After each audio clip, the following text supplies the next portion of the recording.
I'm Shane. My topic for today's presentation is about anti-Chinese cultural suppression and cultural separation.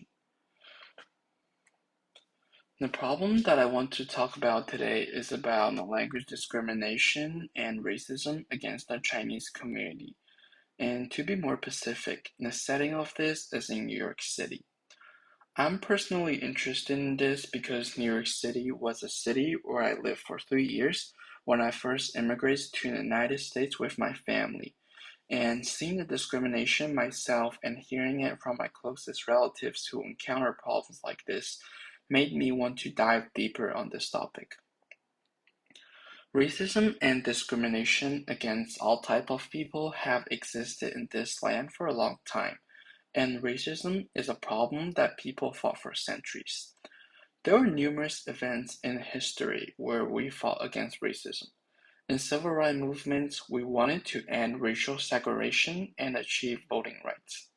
For Black Lives Matters, we fought against brutality and racial violence against Black people.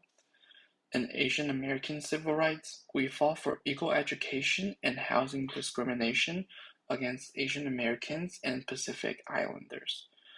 In the Chicano movement, where Mexican Americans seek labor rights and political representation. All of those are some events where our ancestors fought and protested just so we can have an equal treatment in this country.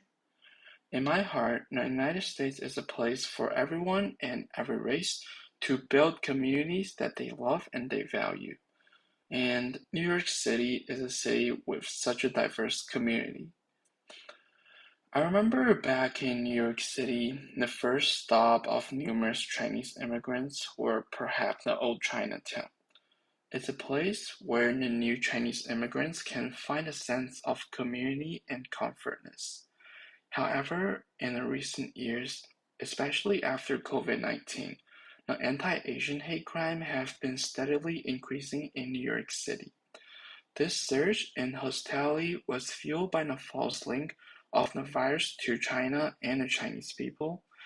Chinese Americans in particular faced abuse, harassment, and violence. Among all 10,000 hate incidents reported between March 2020 and March 2022 in New York City, half of the targeted people are Chinese descent. I watched a video clip where a 67-year-old Chinese woman wearing a white mask was being attacked by a young man. The attacker bent both her hands and stomped on her head repeatedly and spit on her before walking away. The camera caught this man calling the woman using racial slurs and blaming her for kung flu, and the woman ignored him. Moments later, he attacked her brutally due to his bias. Due to those uncomfortable events, I researched a little bit deeper into the word and some context behind it. In February 2022, the World Health Organization strongly advised the public not to racially profile the virus as the Chinese virus. However, the word Kung flu emerged in the United States over the internet. After it has been used many times in major events, it strengthened discrimination and spread more hate against the Chinese community. I believe that anyone in the Chinese American community was sad to watch all the hate events, and some of us are also the victims of the virus. The society usage of the word Kung flu causes a strong separation of our community despite it originated from a joke. Maybe it's just a funny term that linked the Chinese culture and the origination of the virus.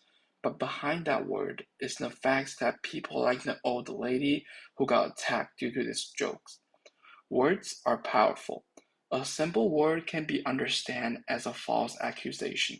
It could lead to discrimination and attack events like this. I wanted to give this presentation because I wanted to pass a message. Joke against certain race is not simply just a funny joke. A trending joke like Kung flu targeting toward a certain race could lead to heavy consequences. For us, they're just news on the internet. but in reality, a son lost his father, a family lost their grandma, and parents waiting in home for their kids to return but were never able to see their kids again. Language is such a powerful tool. Thank you for listening to my presentation.